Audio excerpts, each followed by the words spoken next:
It's howdy doody here with my horse Trigger. No, Trigger just died. I got him stuffed.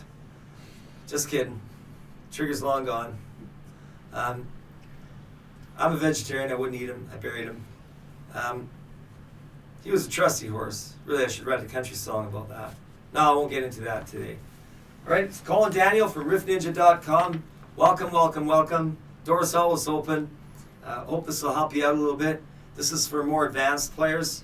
I'm going to talk a little bit about overlapping, relative, major, minor progressions. And in this case, I'm going to play like a major progression, major chord progression, G major. This is a good place to start and relate it to the relative minor scale. First thing you'll notice, don't know how much theory you have, I'm guessing on this, but G, C, and D are 1, 4, and 5. If you don't know your 1, 4s and 5s, you're going to have to study that some more, but this applies to any key, but for the key of G, G, C, and D is 1, 4, and 5. The relative minor is the 6th degree of the scale, so if G is 1, 4 is C, 5 is D, the relative minor is E. 6 is always one tone higher than the 5. So in G, D is 5, so E is 6.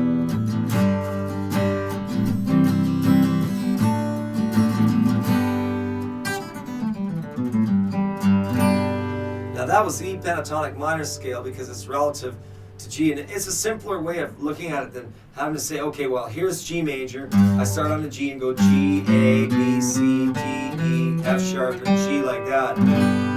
That's technically the pure one octave G major open. G, A, B, C, D, E, F sharp, G. But I like my bluegrass and my country chicken picking stuff, and we don't always use the diatonic scale. Sometimes we use the pentatonic. And I'm sure you guys are familiar with this scale. If you're not, you should be, because it's one of the first scales you need to learn.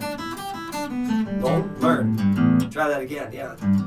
Well, I could loan it to you, but you need to learn this scale. It's not too hard. It's open and then 3rd fret. Open and then 2nd. Open and then 2nd.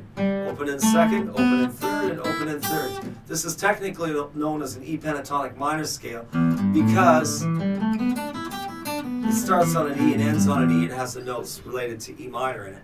It's 5-note, not the full 7. But it works very well over G, C, and D because E pentatonic minor is relative to G major.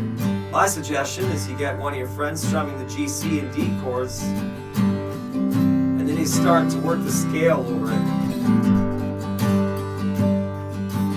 I like to work it in between.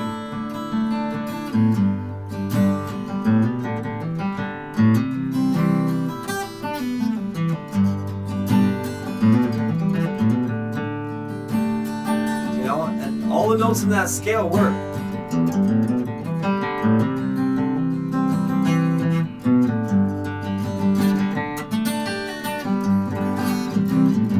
Now there's hundreds and hundreds of songs that work off this G, C, and D, so you could have a lot of fun with it. Just remember I'm playing pentatonic minor. You'll notice my fingering? That's another little point to watch for. Notice I use my 3rd finger for the 3rd fret, my 2nd for the 2nd fret. The reason why? So that I'm in hand position to get the chords easier. And then of course going back and forth from the scale to the chords really easy. Get creative with it. You got to kind of hear where the melodies are in the scale. They're in there. They're all in there. Most of the melodies we play.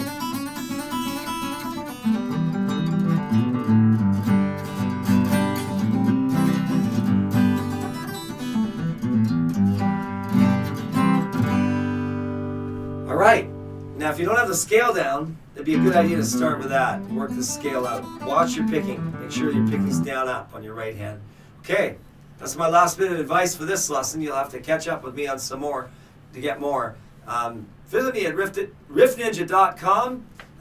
Drop me a note, say hi, suggestions, whatever you like. Little communications, cool by me. Take care. We'll see you soon.